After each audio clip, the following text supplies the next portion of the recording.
Sometimes, cognitive dissonance, which used to be called contradiction, rings a gong so loud it knocks you off your chair. But if you're an android in this marvelous world of synthetic reality, you get up, put a smile back on your face and trudge on. Let's see. NSA is the most awesome spying agency ever devised in this world. If you cross the street in Podunk Anywhere, USA to buy an ice cream soda on a Tuesday afternoon in July, they know. They know if you sit at the counter and drink that soda or take it and move to the only table in the store. They know if you lick the foam from the top of the glass with your tongue or pick the foam with your straw and then lick it. They know if you keep the receipt for the soda or leave it on the counter. They know whether you're wearing shoes or sneakers. They know the brand of your underwear. They know your shaving cream and precisely which container it came out of. But this agency, with all its vast power and its dollars, can't track one of its own. A man who came to work every day. A man who made up a story about needing treatment in Hong Kong for epilepsy and then skipped the country. Just can't find him. Can't find him in Hong Kong, where he does a sit-down video interview with Glenn Greenwald of The Guardian. Can't find that safe house or that hotel where he's staying. Nope, can't find him or spy on his communications whilst he's in Hong Kong. Can't figure out he's booked a flight to Russia. Can't intercept him at the airport before he leaves for Russia. Too difficult. And this man, this employee, is walking around with 4 laptops that contain the keys to all the secret spying knowledge in the known cosmos. Can't locate those laptops, can't hack into them to see what's there, can't access the laptops or the data. The most brilliant technical minds of this or any other generation can find a computer in Outer Mongolia in the middle of a blizzard, but these walking around computers in Hong Kong are somehow beyond reach. And before this man, Snowden, this employee, skipped Hawaii, he was able to access the layout of the entire US intelligence network. Yes, he was able to use a thumb drive. He walked into work with a thumb drive, plugged it in, and stole everything. He stole enough to take down the entire US intelligence network in a single afternoon. Not only that, but anyone who worked at this super agency as an analyst, as a systems analyst supervisor, could have done the same thing. Could have stolen the keys to the kingdom. This is why NSA geniuses with IQs over 180 have decided now, in the midst of the Snowden affair, that they need to draft tighter rules and procedures for their employees. Right. Now, a few pieces of internal security they hadn't realized they needed before will be put into place. This is, let me remind you, the most secretive spying agency in the world, the richest spying agency, the smartest spying agency, but somehow, over the years, they'd overlooked this corner of their own security. They left a door open so that any one of their own analysts could steal everything, could take it all, could just snatch it away and copy it and store it on a few laptops. But now, yes, now, having been made aware of this vulnerability, the agency will make corrections. Sure. And reporters for elite US media don't find any of this hard to swallow. A smart 6th grader could see through this tower of fabricated baloney in a minute, but veteran, grizzled reporters are clueless.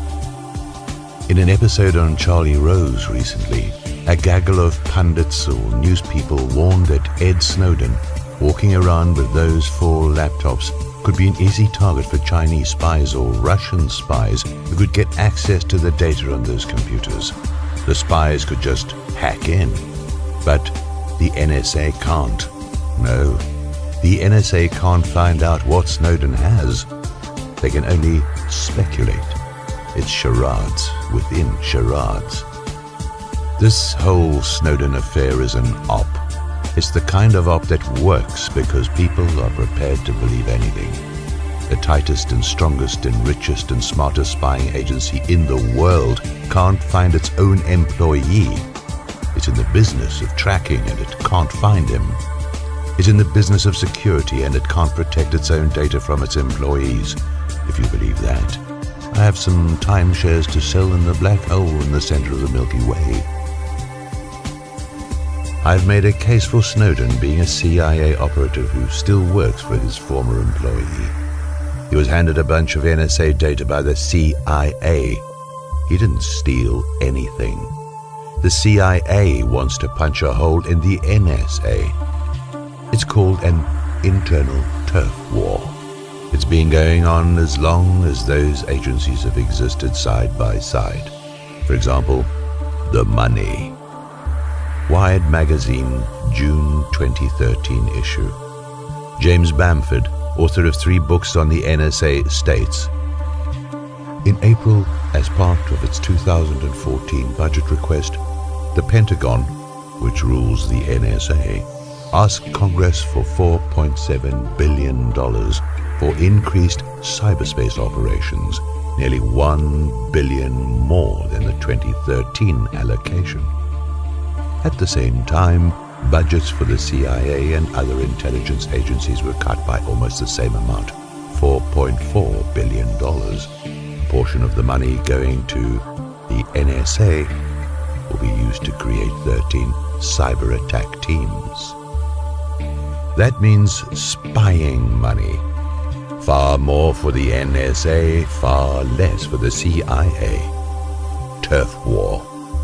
But in this article, let's stay focused on the fairy tales, which are the cover stories floated to the press, the public, and the politicians. We have reporters at the Washington Post and at the Guardian. We have Julian Assange, the head of WikiLeaks. They're all talking to Snowden. The NSA can spy on them, right? Can listen to their calls and read their mails and hack into their notes. Just like people have been hacking into the work and home computers of Cheryl Atkinson, star CBS investigative reporter. But the NSA can't do all this spying and then use it to find Snowden. Just can't manage it. So everybody in the world with a computer has passwords. The NSA can cut through them like a sword through hot butter. But Assange and the Post and Guardian and Snowden must have super special passwords. They get these passwords by sending a stamped self-addressed envelope along with 25 cents and a top from a cereal box to the Lone Ranger. These passwords are charged with atomic clouds that obscure men's minds so that they cannot see or spy. They're immortal and invulnerable. The NSA can spy on anyone else in the world, but they can't get their foot in the door when it comes to the Post, the Guardian, and Assange. And if Snowden winds up in Ecuador, that too will become an insurmountable mystery. Nope, we don't know where he is. He's vanished. Ecuador has a Romulan shield surrounding it. The cloaking technology is way too advanced. Perhaps you recall that in the early days of this scandal, Snowden claimed he could spy on anyone in the US, including a federal judge or even the president, if he had their email addresses. But the combined talents of the NSA now can't spy on Snowden. I guess they can't find his email address. Snowden isn't the only savvy computer kid in the country. There must be 1 million people at minimum who can cook up email addresses that evade the reach of the NSA. Yes? What we have here are contradictions piled on contradictions, piled on lies. And in the midst of this, a whole lot of people are saying, don't look too closely. Snowden is a hero and he exposed the NSA and that's a wonderful thing. And a whole lot of other people are saying, Snowden is a traitor and he should be tried for treason or killed overseas. That's all you need to know. The truth? Well, the truth, as they say, is the first casualty in war. But in the spying business, the truth was never there to begin with. That's one of the requirements of the industry. Son, if you think you've lied before, you haven't got a clue. We're going to tell you to do things that'll make your head spin. That's the game we're in. We're going to make you tell lies in your sleep. And these are the people the public believes. It's a beautiful thing. It really is. The fairy tales are made of sugar, and the public, the press, and the people eat them. And then they ask for more.